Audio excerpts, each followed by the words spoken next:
Good morning, good afternoon, good evening, wherever you're joining us from. My name is Abhijit Baduri, and I have always wondered, when we talk about people learning, that's great, and people are learning things all the time. But do organizations actually learn? And why is it that organizational learning doesn't get the kind of space and news and all the attention that it deserves? Is it that organizational learning is not as important as the individual's learning? And these are some of the questions that I've heard from a lot of people. And I thought I'm going to talk to my friend Nigel Payne, who's actually written this book about organizational learning. And I read it. I'm going to put some notes on it and I'm going to do a review. And short summary, one line. Should you read it? Absolutely yes. Because it's a fantastic book and it'll clarify a lot of things which you may have believed you know about organizational learning, but you never realize how easy it is to do and how much it pays back. So, with all that said, welcome to the show, Nigel. I'm so delighted that to be talking to you today about your new book. But show us the book. Come on, you should be doing that every 10 minutes. Just like There it show me is. the I'm very book. pleased to be able to Uh, show you the book, Abhijit. It was a oh long my time God. coming. It was a I big lot of work. So I'm very, very pleased to show you the book. There it is in Oh, all its there you glory. go. Yeah, yeah. And I think whoever writes a book will tell you that you feel as good about seeing your book in print as you felt, when you saw your kid for the first time. It, So it is it is a birthing process. You're absolutely right. And it's also very, very painful and it takes a long time. So totally. I'm So, delighted to see the final product. Smiling with 5 fingers and 10 fingers and 10 toes. All good. um, Nigel, I want you to just introduce yourself briefly to the audience. I know that you were the Chief Learning Officer for BBC, but what else would people know you for?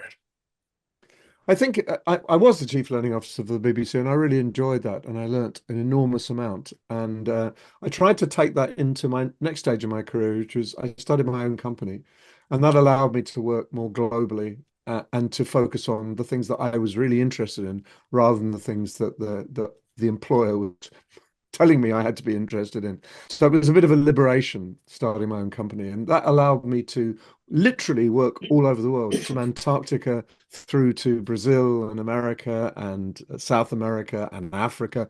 I've worked in all continents since that point. But the things that I've really enjoyed doing, firstly, I run a monthly TV program called Learning Now TV, which has been going for about 7 or 8 years. And I do a weekly podcast called From Scratch, which has been going for even longer. We were trying to claim that we were the very first L&D podcast because there weren't any around. There certainly weren't many around when we started. It's up to about the 350th episode, something like that. But I also work with companies on organizational learning, trying to create more interesting learning opportunities and to accelerate innovation and productivity. So I do a range of those things with a range of organizations in a range of places. So I have a lot of fun, I must confess. I've enjoyed the kind of liberation of being my own boss and working in a very small organization with just a couple of people to help. So that's what I do, essentially. When I read your book, one of the first things that got me hooked actually was the three kinds of problems that you talk about. There are things which are, critical, urgent. There are problems which are tame, and then there are problems which are wicked. Wicked. What's the difference between the three? Very Right. briefly, Well, how would you give me an define them. organizational example? Yeah. Well, the critical problem is the easiest to define. If your house is on fire, you put your house out. You don't go and look up the latest learning. You don't have a debate with the fire chief. You just say, "Put my house on fire." So put the fire out in my house. And in organizations, they do have critical problems. If there's a something got into a product and it's contaminated, or there's some massive production failure, then you need to just get down and do it. It doesn't require any, and you just need people who know what to do and tell them to do it. Um, That's the first one. That's critical. Then tame problems are ones that we all have. Big problems sometimes, but once you've got the expertise, you can solve them. So you look around for the people who know what to do and you kind of empower them to do what they need to do to solve the problem. There's no big drama in a tame problem. But when you get to wicked problems, there is big drama because a wicked problem by definition is a problem where there is no obvious answer. There is no easy way to deal with it. And often, when you start to tackle a wicked problem, you actually make it worse, or you create another problem down the way, or you make three other problems. So, the only way to tackle a wicked problem is to use the wisdom of the organization to come together and you make best guess solutions. So, you say, we'll try that. Does it work? It worked a bit. So, how can we modify it to work better? Or that's not really working. Let's stop. Let's try this and see if that works. So a wicked problem is something that is often ongoing. There's no instant solution. And it's one that the organization has to own. Otherwise, wicked problems then become really serious and they can disrupt or even destroy the entire organization. And we live in an age where there are more wicked problems. So, for example, if I'm in a company at the moment, Donald Trump's foreign policy is a wicked problem. How do we know what tariffs and when? What do we do as a result of that? Do we kowtow? Do we change production? Do we move our production to the United States? What do you do in the face of that kind of unpredictability, which could have massive impact on what we do? Climate change is a wicked problem. How do we mitigate? How do we build a more sustainable organization? And if you think there's one simple answer, then you're being naive and you're wrong. So wicked problems are the domain of leaders, but they're not the domain of a single person, certainly not the CEO. They're the domain of the leadership cohort coupled with all sorts of other people who've got an interest and a view and are able to help with the resolution. And often wicked problems require the company to kind of draw on its breadth and depth in order to work out the best solution at the time in context. One Does of that the make ways sense? that I would, yeah, it does. And the way I have understood it is that a critical problem is something which, imagine a PR crisis that Yes, somebody is saying something, you just address it now. This is not the time to yes, fix anything.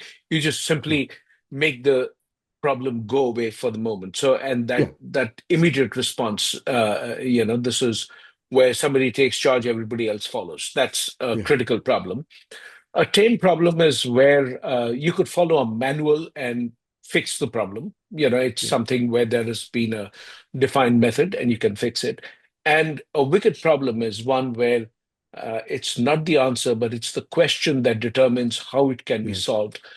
And you yes, understand the interlinkages, and hence it is not something an individual can solve. It actually requires a bunch of leaders and potentially it will spread to the rest of the organization because the rest of the organization needs to make that change in order to for it to be sustained, and it's something that will still need to keep getting tweaked as you discover new variables along the way. Is exactly, that a exactly. You every time you touch it, it morphs into something different. And therefore that makes it very problematic and very challenging. But also it means more and more that it's not susceptible to someone who's very smart or very powerful or very knowledgeable. It's only susceptible to the group, the crowd, if you like, needs to get involved. And you solve wicked problems by asking questions more than you solve it by proffering solutions.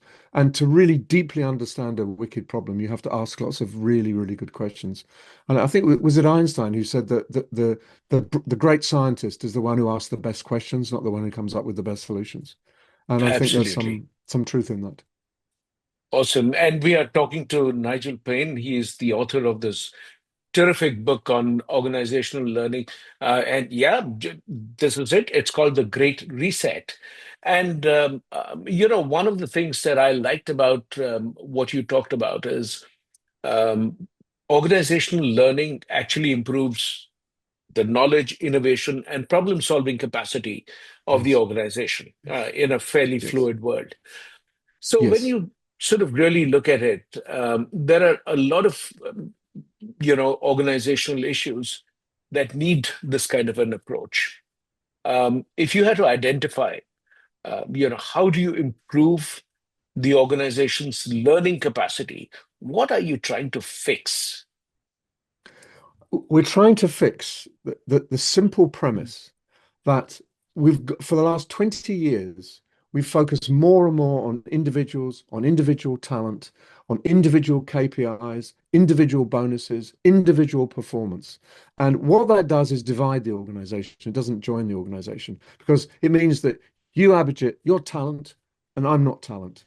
You're the one we love. I'm the one who's also ran in the organization. So I'm demotivated. I'm not particularly interested in helping, promoting, or gaining more skills. You're very motivated, but you're also very motivated to leave and find a job that will pay you even more because you're talent. And so what we're trying to say is that the real talent, if this Abhijit Baduri is incredibly good at his job, there is a raft of support, which is often invisible, which supports him. That's what makes him really smart. And there's plenty of research evidence to show that stars in one organization fail in others, not because they're any different, but it's their support and the information and the backup and the team behind them is different. And it's true in sport, it's true in Yeah. organizations, it's true in government. So therefore, what we're trying to fix is we want to make organizations more robust, more resilient, and more able to adapt and change. And we can't do that just thinking about individuals and not thinking about teams and the collective. So the book is really saying not it's unimportant how good an individual is, but it's equally important to be aware of how good the organization is, how intelligent the organization is, how much the organization has learned, and how you move information around the organization in order to share the knowledge, share the smarts. So there's not one person smart, but the whole organization smart. That's really important. You talked about this entire business that very often a star in one organization leaves and goes to another organization and sort of turns into somebody average and mediocre. Boris Yes, Groisberg's fantastic exactly. book, Chasing Stars, actually talks about that. And I Exactly. And wrote he about did the that in my research, book. Abhijit. He didn't make it Absolutely. up. He And tracked companies and individuals over 4 or 5 years. So he has the evidence. I love that book, and I really love Boris Groysberg. I think he's a great guy, a really great guy. yeah, and I got a chance to talk to him when he was in Bangalore, and we chatted about his book, and Chasing Stars is the name of the fantastic book, which I absolutely recommend. Fantastic book. Mm. He actually says that when even somebody whose job seems to be pretty individualistic, example, an investment banker, leaves for another firm, they don't do as well because the network they've built, the secretary who helps out, the admin support that they have, the assistant who does the research, the person who makes the calls, the person who sets up the meetings, everything comes together. And one of those pieces missing means the person's effectiveness drops. Um, Exactly. so Exactly. It's like really, putting a brilliant football player in a team that is doing really well. You take the brilliant individual star and put them in a mediocre team. They perform mediocrely because yep. what they rely on are the other 10 players to support them. And one of the things that Groisberg says is that one of the critical things that are missing in those transfers is access to intelligence and information. So instead of having the right information at your fingertips, the other organization struggles to work out what you need and how to get it to you and so on. So in that information void, so in other words, when the organization isn't connected, the that fantastic person who's often paid a large amount of money, particularly in financial services, that person does not do nearly as well as they did when they were the complete star. You're right. And your book on organizational learning, The Great Reset, actually talks about five different elements, if I sort of broadly recall. Yes. And it talks about that you need to have a building space, where you physically you can meet and connect. You also need virtual meeting spaces, but you Exactly. also talk about connecting ideas, connecting the Yes. people, testing and measuring Yes. it, and effectively Yes. building an organizational brain. Let's Yes. unpack all these. Let's start Yes. with But the importance of building spaces. yes, well, if you have no space to connect in an organization, you are literally down in your individual place, and Silo. yep, you have no permission to connect with anybody. If you ask for help, it goes unsupported. You don't offer help because it's all focused on you. So building spaces has to be both virtual and physical. Like for example, if you go into Google, they use Miro boards. They're brilliant at connecting across the organization to share ideas. And those boards are kind of public Google property. Other people can look at them and go, wow, that's really excellent. What about if you did this? Or they move them around a bit. And that is being picked up by the owners. So they have really good virtual spaces, but in their offices, they also have really excellent spaces for brainstorming, coming together, small, medium, and large group meetings. And they are as important as any other space in the organization. So many organizations not only have no space because they've jam-packed everyone into little spaces of a 2 foot space on a table, and they've packed it out. There's no way of even if half of those spaces are empty every day, they haven't created any other spaces, and they don't allow that kind of cross-organization sharing. So even Microsoft Teams, whiteboards, there's lots of facilities, and Zoom too. There's lots of things you could do to build that internal sharing space virtually, online, as you need to build it face to face. So it's fundamental, and it just feels better when I'm saying, Abhijit, let's go away. Right, let's go into that space there. Or, Abhijit, let's just put up a whiteboard, or let's just throw up a few post-its, or whatever it might be. Let's just sort things out. And if that becomes a habit of mind, the ideas that get generated and pushed around the organization are huge. Many of them fall by the wayside. That's okay. But when it's a real difficulty, Abhijit, I'd love to talk to you, but I have to ask permission for your manager. Do you think you could get away for half an hour? No, I can't. I'm really under the cosh at the moment. All of those ideas we would have generated just disappear. They evaporate. So the short term, the tactical is pushes out the strategic and the long term or the medium term. And that is catastrophic in organizations. They've got to be both creators and sustainers. They need to be able to sustain the present, but build for the future. And I don't see how you can do that without having a degree of organizational learning, and at least have connected people working in connected spaces so they can connect ideas. That's what So, I'm trying to get at. you talked about blank spaces. I'm a huge fan of Yeah, these massive size post-its, and I'm constantly scribbling on those. I have a digital version of this, so I'm completely obsessed with it. In an office space, one of the things I found very useful is I used to have, a very large whiteboard in the office. And then whatever I was thinking about, I would sort of create an outline and leave a visual out there on the board. yeah, And whoever came in, the first thing is that it draws attention, and people look at it and say, "Oh, you identified these three things. What about this?" yes, And exactly. they would sort of do that, and I would say, "Why didn't you write it there?" And so they Yes, would write that, and it somebody becomes would say, collective. and then somebody would come and say, you know what, we should actually change the sequence because it never works like this. I have seen it go the other way around. What Yeah, you look at as three is actually one. yeah. And then, so that whole process. So, It's really white important. spaces. When I was in Siemens in Berlin with their engineering apprentices, they work in kind of clusters. They've got a kind of Mm. a huddle space in the big working area.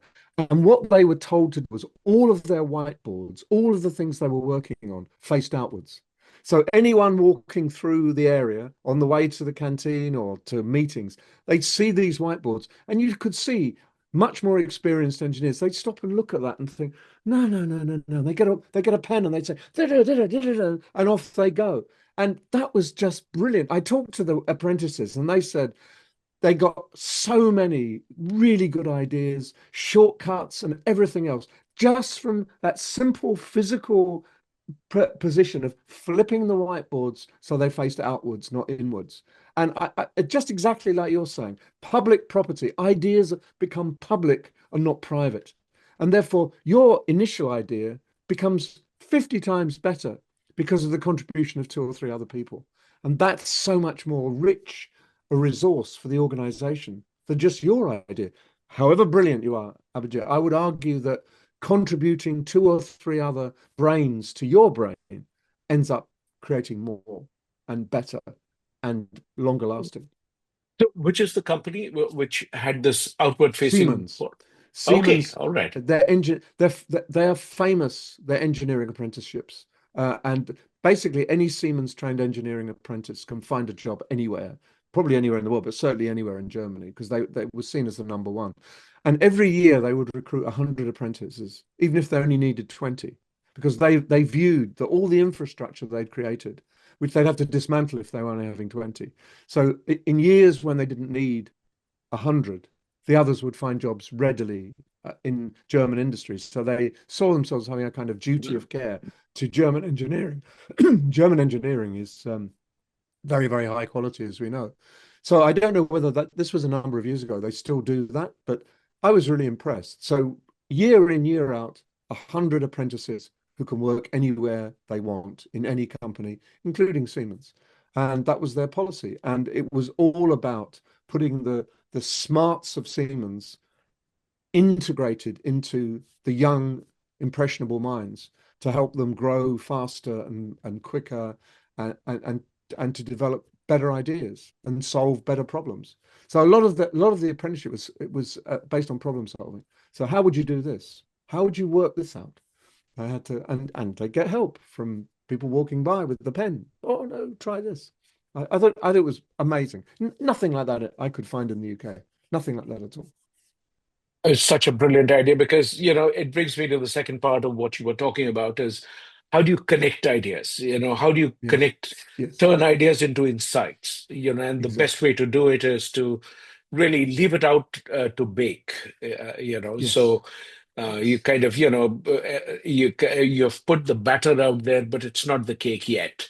So Yes. you kind of turn the idea into an invitation for other people to come in and Yes. scribble and write on that, which is also Exactly. what you talked about is you connect the ideas, take the people outside of their silos, because the assumption is somebody in HR is the only one who can contribute to ideas on HR, which is not true. Yes. Somebody Not in true. finance is not the only one who can contribute to improving something in finance. So, the more you're able to 100%. connect the It's silos, the absolutely better right. it is. Exactly. And what I say is that the when you have fresh brains applying to something that the people, maybe the finance people, they've just dealt with it this way for the last 20 years. Fresh insight. So I'm saying, well, why don't you think about that?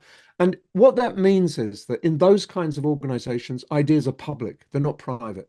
Expertise is public. So someone says, not how dare you criticize me? I'm a qualified accountant. They say, we welcome all your insights and ideas. So it's a completely different attitude. We're part of a bigger picture. Finance slots into marketing, slots into production, slots into HR, slots into learning. All of us together make up the company. And if we can see that company and feel that that company is a living, throbbing brain that we can all tap into and we can all contribute to, then you have a far more responsive, far more motivating environment, plus an environment that gets stuff done better. So I think it's a huge competitive advantage. And I'm just waiting for everyone to get this. And I think we're going to see a big explosion in these ideas because of the nature of the world we're in now. You could do okay without any of this 5 years ago. Now it's not so obvious to me that you can do all of this without drawing on the organizational brain and consciously developing the organizational brain. It doesn't happen by magic. It's when you believe that every idea that I have is actually collectively made better. And I can, if I've got two ideas, the other two that I pull in make more than four, make six or eight or 10, or sometimes even 1,000. It's that idea. And to get up it from from work and say, any problem that I have, I know there are people who will help me solve it. When I struggle, I know there are people who I help, who will help me. And as a result, anyone who struggles and asks for my help, I will readily give my help. So we work together well, Gary Ridge calls it a tribe. He says we're a tribe. We have our rules and values. We work together. We help each other. We celebrate together. It's not about individuals. And Gary Ridge calls his managers coaches. And if someone fails, they call the manager, the coach in and say, why did you let this person fail? What's gone wrong? What should you have done differently? So it's all focused on your job as a leader is to help the people below you do as much as possible, and those above you will help you do as much and as well as possible. So it does work and it does happen in organizations. So this isn't pie in the sky. It's not a very big pie at the moment, but I think it will be shortly. I absolutely agree. I mean, when you think about so many, you know, every organization is looking at how do you prepare for this age of massive scale upskilling, so when you look at that, and one of the issues would be to actually use organizational learning model as a way to solve for the upskilling problem. And Yes, what it could potentially do is connect, you know, turn the problems outside is one takeaway that I have from our yes, conversation. I would also say that, when you hire people who are coming in from another company or whatever, your new hires, that's the time I would actually consciously engage them to take a fresh look at the problems we have been grappling yes, with, because they have no previous history. They come in exactly. unencumbered and are the best people to take a look at it and say, yeah, but why wouldn't you do something like this? Yes, And it exactly. They always, question. Yes, yeah, they yeah. see clearly, and Mhm. that goes in 6 months. So if you can get people who see clearly and say, let's tap into that, instead of just saying, well, you don't know anything, you just arrived in this organization, we don't pay any attention to you for 3 years, then we'll start listening to you. It's like I use this analogy saying that if you go in the park, maybe not in India, but in Britain, dogs and owners look more and more alike. You see someone and you look at the dog and you go, wow, that's him. The owner of the dog, identical mannerisms, identical habits, walk at the same pace. They've got used to each other. And it's true with people in organizations. You acculturate, you get used to the organization, you walk the same, you talk the same, you have the dialect, etc., etc. So you don't have that fresh insight. And therefore, I always say to companies, your new staff are precious. They're gold dust. Use them. Ask for their help. Ask for their insights. They'll tell you because they say things fresher. But so few organizations want to question those structures and those processes. One of the five values that I think are kind of intrinsic to organizational learning is value relevant work systems and processes. In other words, have them always under review. And if they're not relevant, change them. Whereas we live in many organizations where the work systems dominate. And you talk to people and they say, well, in spite of that, I managed to get this done. Or without that ridiculous encumbrance, I could have done this twice as fast. You hear people all the time. And yet the work systems, it's the fact they exist is bigger than the need to make them relevant. And I think you need to be quite willing to slaughter some sacred cows, to go out there and say, we've done that for 5 years, we could do it better, or we could get rid of it, do it somewhere completely differently. So you value the teams and the group working and their insights. You don't make people subjugated to processes that were developed a long time ago. So it's like the whole organization is fit for purpose. People, processes, products, everything is fit for purpose. And you have to have the courage to question all of those things. And you're so right. The person coming in at whatever level sees, why do we do it like that? What's the point of that? In my organization, we used to do this. And yet, so often those voices aren't heard. And as I said before, they are gold dust in my view. Absolutely. I had, in one of the places where I worked, the team organized something called the Novice Conference, where people who had no formal qualification and training in a particular subject came and spoke about the things that they have done in that particular field. And it's Yes. stunning, the kind of things that people spoke about, the things that they have built, where they Yeah. are clearly not, trained in that particular field, but they've created something which is fascinating. And Yes. that was such a incredible experience to learn from those kind of ideas. Yes. But you also talk about connecting the organization to the world outside, which is somewhat flies against the face of what many organizations tend to do. They Yes. benchmark with their peers. This is like, Yes. I think it's one of the biggest curses that we can see, because Yes. you kind of see that, okay, you're a competitor to my organization. If you're doing A, I need to make sure I'm also doing A. It's absolutely ridiculous that this obsession with benchmarking and best practices prevents people from doing original thinking and solving the problem maybe faster, which means that if I'm copying what you've done, you solve the problem in 5 years, is guaranteed it's going to take me at least 5 years to solve that. I will never be able to say solve the problem in 30 days. No way. You're 100% right. When I presented this model, my model of organizational learning, showing the dimensions to a massive insurance company in the US, the chief learning officer looked at it and he said, "Yeah, Nigel, yeah, it's kind of yes, building spaces, connecting people. Yes, I get that. Yeah, it's okay." But he said the orange bits, and the orange bits are connecting to the outside world and making sure the internal culture matches the external environment. He said, that's gold dust. And he said, that is what we don't do. We just never, ever consciously connect to the outside environment because we think we know better. And he said, you flipped it. You're saying the outside environment often knows better and we can learn from that. And that idea that an internal culture is sacrosanct. No, it isn't. An internal culture is good as the external environment, which it helps conquer or deal with or work with. So I thought he would. I was really surprised actually. I thought he'd say exactly the opposite. Oh, the organizational brain, what a wonderful concept. No, no, no. It was the connections outside that he thought was most interesting and a good lesson for everyone to pick up. So you're right. I think it's very important. Very, very important. In one of the things that I found to be of great value in businesses are to get people from fields which have nothing to do with the core business. So for example, getting people who are from the performing arts Yes. to come and talk Yes. about how do they do something.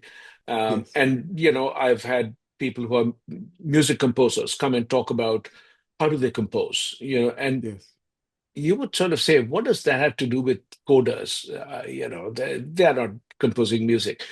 But it's In strange one way they how are. completely unrelated fields Mm. turn Yeah. out to be so inspirational. It's absolutely right. I used a drama group to talk about how they bond a team. You bring in people to rehearse a play. Some of them don't even know each other, never met each other. Some do a little bit, and some are tense with that. How do you bond them together into a team that really every night goes out and performs, knocks it out of the park?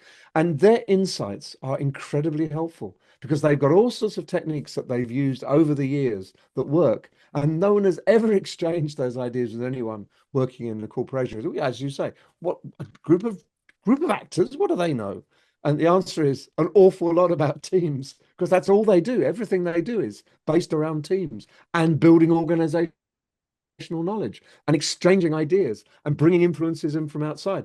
In some ways, they're a perfect model for organizational, but very small organizations that come together, split up, become new organizations. But each iteration, they learn a little bit more. So the people who've been around for a while are incredibly experienced at that and know exactly how to get the best out of people. So yes, you're absolutely right. I went to What did you learn? I'm sorry. Go ahead. go on, no, you go Keep ahead. going. No, Well, I I was just wanted going to to know say that what did you learn about how the theater group gets the people to know about each other? What did they do? What did you see them doing? three things. The first thing is you focus on the play. So the whatever anyone's ego or whatever's happening, you come into the room, you're focused on the objective, if you like. And the objective is putting on a really good play. Secondly, that there is a vision. There is a vision for the play, which is the director's vision. This is how that person has interpreted it. Your job is to maybe modify that vision or argue a little bit, but essentially you deliver the vision. So to deliver the vision, you can't do that on your own. Even if you're the world's most brilliant actor, you can't deliver that vision on your own. You have to work with others. And the third thing is you make allowances for each other and you question each other and you praise each other and you support each other and you help someone who's struggling and you praise someone who's obviously doing very well at that moment. So it's like every night becomes a team triumph, not an individual triumph. There may be one star who gets all the curtain calls, but it's the team who've put that together, including the team, the technical people, the stage managers, the front of house. It's a big operation. And the idea that it's only about this great star, Abhijit Bidari, he's our star, and nothing else matters. That's when plays go very badly wrong because then no one puts in any effort. So it's exactly like getting the best out of an organization.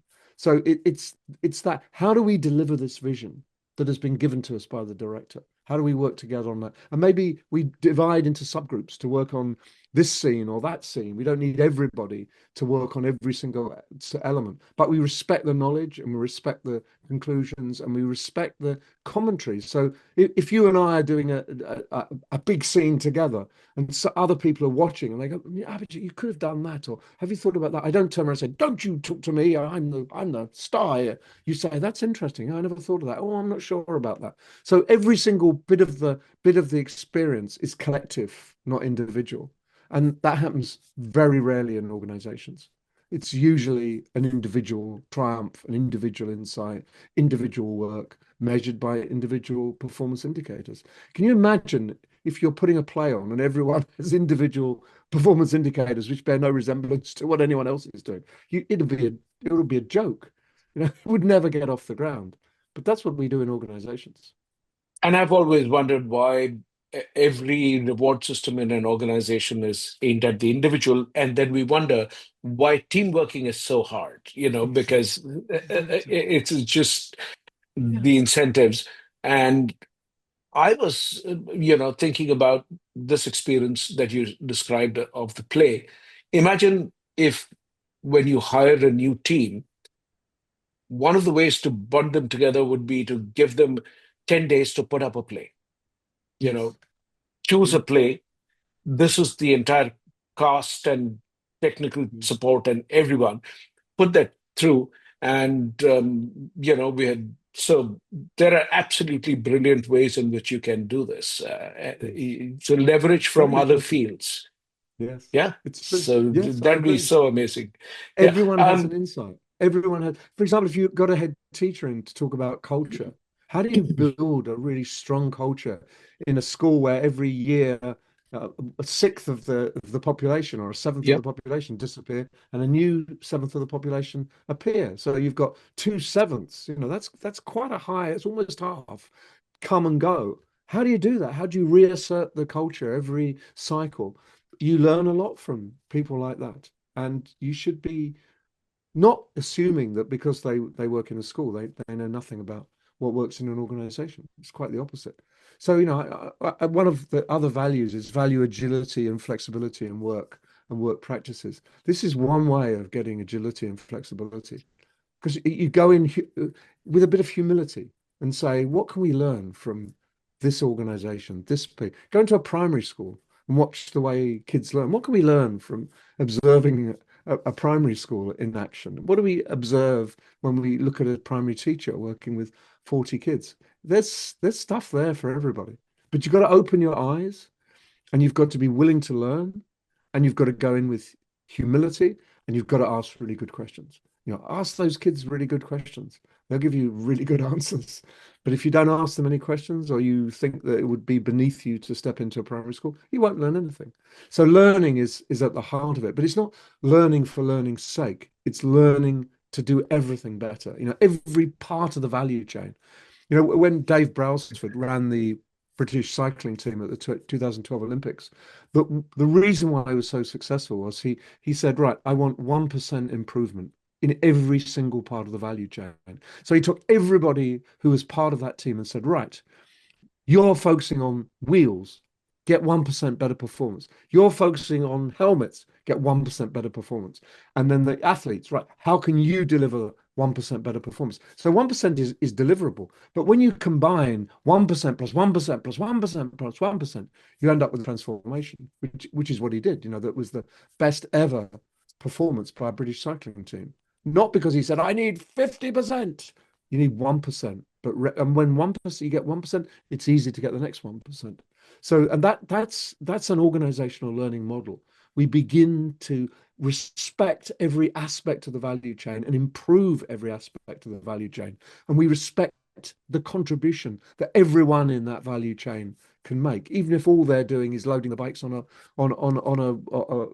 a truck and driving to the next place. It's still really important that they feel involved and that they can make a contribution. So yes, everyone can perform, everyone can make a contribution, everyone can be more flexible and more agile. When you combine that, you end up transforming. I think you end up transforming organizations. That's my fundamental belief. This is all about transformation and making organizations fit for purpose in this century because they were built in the last century and they were built in a way that had a completely different means of production at their heart. And the world has changed. And if we don't change our organizations and therefore the people in them, then we'll end up, walking in the park looking like our dog, and the world has moved on. We'll be left struggling, I think. So these Um, are really big ideas, Abhijit, I think. I want to end with something which summarizes, and I kind of think that what is the role of a leader in building an organization like this? Yes, really good question. Really good What do question. they do? What do they do differently? Well, first of all, they do something that I'm very passionate about, which is field work. I don't think we do enough field work. Field work means that you don't just sit in your suite of offices. You walk and you talk to customers, you talk to producers, you talk to your staff, and you try to ask the greatest questions you can to discover what needs to be done, essentially. And I have one question which I probably asked 1,000 people, and that is, what's stopping you doing your best work? It's a really simple question, and it unleashes a floodgate often. So if I was a CEO walking around the organization saying, what stops you doing your best work? People will tell you, they say, well, if then this wasn't like that, and this ridiculous constraint that I'm under. If only we had this. Some of them are unrealistic, but many of them are perfectly reasonable requests, and you can deliver on those. So as a leader, you need to be humble, so you need to be humble enough to listen and interested enough to ask questions, but also be resolute enough to say, we need to change that.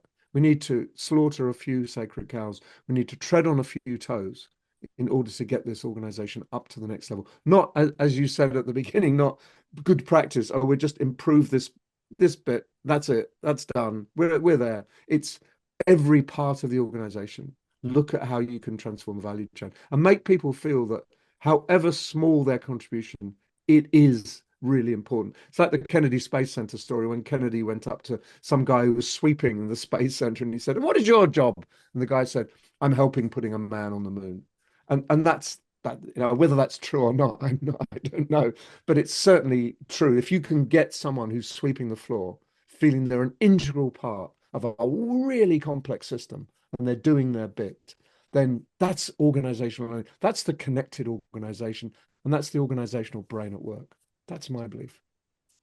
So, Nigel, for me, the big takeaways are one is, I think you need to break the silos. So that's the first piece that triggers 100%. organizational learning, You've got to so go people across can the organization, go not just up and exactly. down.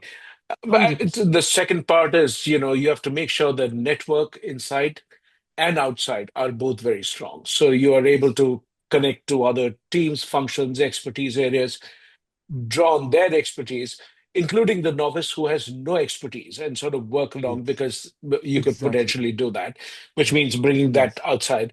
Um, Also, doing that on an ongoing basis, prioritizing continuous learning in that whole process, because that's what actually lets you keep improving. So that 1% example that you gave, that was so much about, everybody improves just that little bit, and collectively, it's a massive impact.